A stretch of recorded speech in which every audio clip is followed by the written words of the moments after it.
Bonjour à tous et à toutes, je suis ravie de vous retrouver aujourd'hui en vidéo pour vous présenter ma sélection de sorties pour le mois de juillet. Habituellement il y a très peu de sorties au mois de juillet, mais comme cette année tous les programmes ont été un petit peu chamboulés, il y a quand même quelques titres qui vont paraître sur la première moitié du mois de juillet, et du coup je voulais vous présenter tout ça.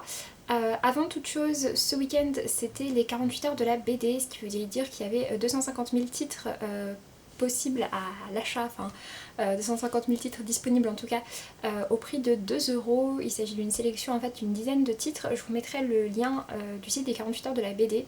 Alors effectivement ce sont les 48 heures et elles sont terminées au moment où vous aurez cette vidéo, mais comme elles sont très récentes, il est fort probable que vous retrouveriez des titres dans les commerces ces prochains jours, voire ces prochaines semaines. Je sais qu'on peut généralement les trouver dans des grandes surfaces type la FNAC, des espaces culturels, Cultura, etc. Et vous pouvez également les acheter dans certaines librairies indépendantes, mais vous pourrez voir tout ça directement sur le site. Pour ma part, je n'ai pas pu me rendre en librairie pendant les 48 heures de la BD, du coup voilà, j'espère en trouver dans les prochains jours. J'aimerais bien me procurer le premier tome de Hanuki et peut-être celui de la Brigade des Cauchemars dont j'entends beaucoup parler. Voilà, il y a toujours comme d'habitude des bandes dessinées et des mangas avec une sélection assez variée. Sinon, pour ce qui est vraiment des sorties, donc on va commencer en date du 1er juillet. Il y a tout d'abord la sortie de l'intégrale de Ray Shepard par Morgan Rugraff. Je suis désolée pour la qualité de l'image. Et il s'agit a priori d'un monde de fantasy dans lequel les âmes se promènent à côté de nous sous forme d'espèces de spectres animaux, comme le laisse présager la couverture. Ça a l'air d'être du coup de la fantasy avec pas mal de manigances, de pouvoirs, etc. Ça a l'air vraiment chouette. J'étais pas hyper fan des couvertures de base, mais j'aime beaucoup cette couverture de cette intégrale. Elle est du coup disponible au prix de 20 euros sur le site des éditions Plume Blanche, ainsi que sur certains sites marchands. Du coup elle regroupe donc les 3 tomes. Du coup c'est une intégrale qui fait environ 1100-1200 pages, quelque chose comme ça. J'ai vu que Manon de Vibration Littéraire l'avait commandée, l'avait déjà reçue, et franchement elle rend super bien. Ensuite, nous avons la sortie des tomes 4 et 5 des 7 sœurs au livre de poche, qui sortent donc également le 1er juillet. Donc c'est la grande série de Lucinda Riley, avec du coup le tome 4, La sœur à la perle, et le tome 5, La sœur de la lune.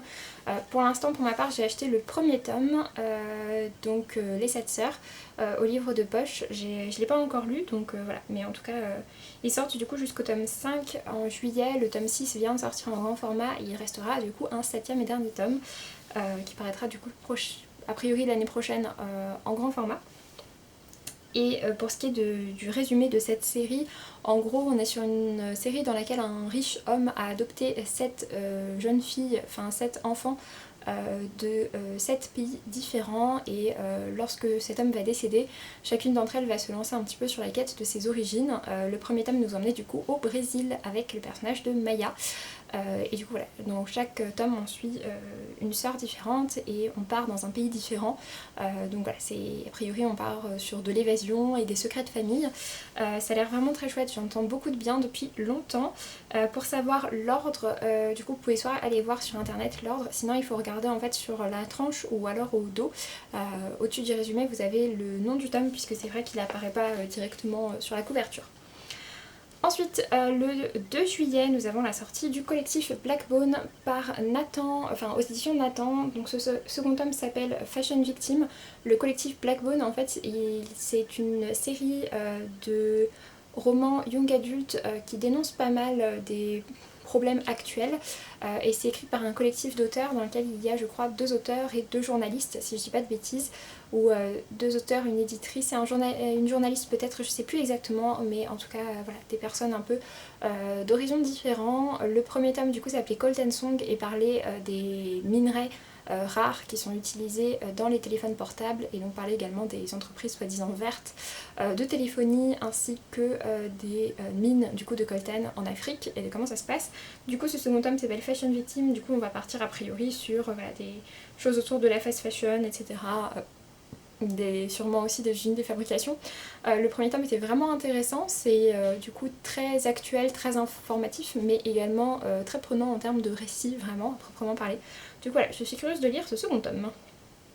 Ensuite, en date du 3 juillet, nous avons la sortie qui m'intéresse le plus de ce mois-ci, et c'est même l'une des sorties qui m'intéresse le plus du début d'année, puisqu'il s'agit de Clémente nous soit la pluie par Chloé Chevalier aux éditions des Moutons électriques, donc qui est le 4e et dernier tome des récits du demi-loup.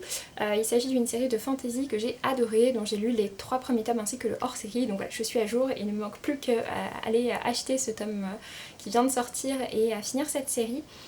Du coup c'est une série de fantasy vraiment très bonne qui se passe du coup dans le demi-loup.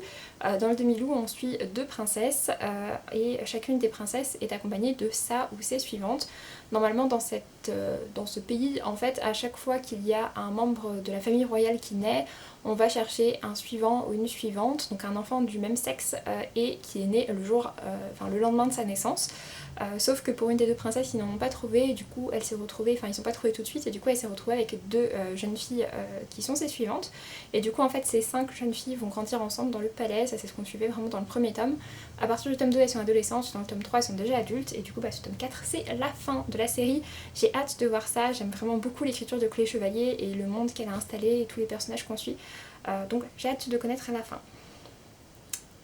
Toujours en date du 3 juillet, j'ai noté également 2 titres graphiques qui me font très envie.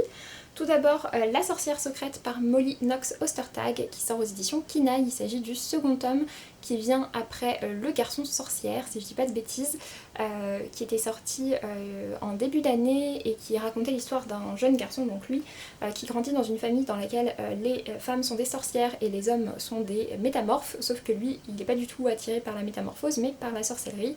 Et on découvrait également dans ce tome une jeune fille qui a priori s'intéressait à tout ce qui est de la magie et qui est a priori je pense notre protagoniste principale dans ce second tome. J'ai hâte de voir ça. J'avais beaucoup aimé, je trouvais que les dessins étaient très chouettes, il y avait des beaux messages d'acceptation et tout ça. C'était vraiment sympa. Et l'autre que j'ai noté, il s'agit de Princesse par Cathy O'Neill qui sort aux éditions Bliss. Cathy O'Neill, on lui doit également Le cercle du dragonté qui a été une magnifique lecture pour ma part, une très très jolie bande dessinée et du coup je suis curieuse de la découvrir ici, même si c'est un style graphique et qui m'intéresse qui m'attire moins que celui du cercle du dragonté et que du coup parmi tous les écrits de Cathy O'Neill c'est pas celui qui m'intéresse le plus. Malgré tout le thème m'intéresse beaucoup et j'ai vu de très bons retours dessus et comme j'ai beaucoup aimé son autre titre, je suis quand même très curieuse de le découvrir. Ensuite, en date du 9 juillet, nous avons 2 sorties qui paraissent en même temps puisqu'elles sont liées, à savoir la suite donc du coup de la série Lena et Alduin de Estelle Faye illustrée par Nancy Pena. Donc ce tome 2 s'appelle La forêt sortilège et sortira aux éditions Nathan le 9 juillet. Je l'ai déjà reçu et j'en suis très très heureuse. Vous le savez sûrement, j'adore le travail d'Estelle Faye. Elle publie habituellement des romans plutôt adolescents ou adultes et ici on est sur une série vraiment destinée à la jeunesse avec de très beaux messages et des illustrations vraiment super chouettes de Nancy Pena. Pour vous montrer un petit peu. Donc au départ c'était un one shot, donc une seule aventure qui s'appelait Les Guerriers de Glace et du coup il y a eu cette seconde aventure qui sort le 9 juillet et en même temps on a l'adaptation en bande dessinée du premier tome du coup Les Guerriers de Glace qui sort aux éditions Jungle et ça j'ai très très hâte de voir ce que ça va donner. J'avais vraiment beaucoup aimé le récit, c'était un très joli récit de fantasy mais vraiment pour la jeunesse et du coup je suis très curieuse de voir ce que ça va donner en graphique. Cette couverture en plus est super belle donc voilà, j'ai vraiment hâte de découvrir ça. Ensuite, en date du 10 juillet, nous avons la sortie en grande diffusion en fait de L'Impératrice des Chimères par Jérôme Camedescas qui sort du coup aux éditions Crainte Chimère. C'est une nouvelle maison d'édition, c'est son premier titre. Elle en a publié un deuxième et je crois qu'il y en a un troisième à paraître prochainement. On est ici sur un titre de fantasy assez sombre qui se passe avec de la mythologie nordique. Je l'avais connue puisque Tiffs, donc l'illustratrice, avait partagé cette couverture, ça m'avait renvoyé du coup sur le compte Instagram de la maison d'édition et en le découvrant ça m'avait l'air vraiment très intéressant. Du coup pour ma part je l'avais acheté fin mai puisqu'il était sorti à peu près à ce moment-là du coup sur le site des éditions Crainte Chimère mais à partir du 10 juillet vous pourrez également le retrouver en librairie et sur les sites de grande diffusion donc Amazon, Cultura, etc. Je ne sais pas si vous pourrez le trouver directement en librairie étant donné que c'est le premier titre d'une toute jeune maison d'édition mais en tout cas vous pourrez très probablement le commander sinon auprès de votre libraire. Je ne l'ai pas encore lu mais ça me dit vraiment bien. Ensuite nous avons du coup notre dernière sortie et il s'agit de la sortie d'un court roman d'une centaine de pages qui va paraître à l'école des loisirs, et il s'agit de Ta vie une danse par Romane Alessio, et on est ici sur un court roman plutôt à visée adolescente qui parle des migrants et également du coup de la danse. Ça a l'air vraiment touchant et du coup celui-ci je l'ai reçu en format numérique et je suis curieuse de le découvrir. Sur ce, j'en ai donc fini avec cette vidéo, j'espère que ça vous aura plu. N'hésitez pas à me dire s'il y a certains de ces titres qui vous font envie, certains pour lesquels vous pensez craquer. Pour ma part, il y en a quand même quelques-uns pour lesquels je sais que je vais craquer assez rapidement, et d'autres pour lesquels j'attendrai peut-être un peu plus.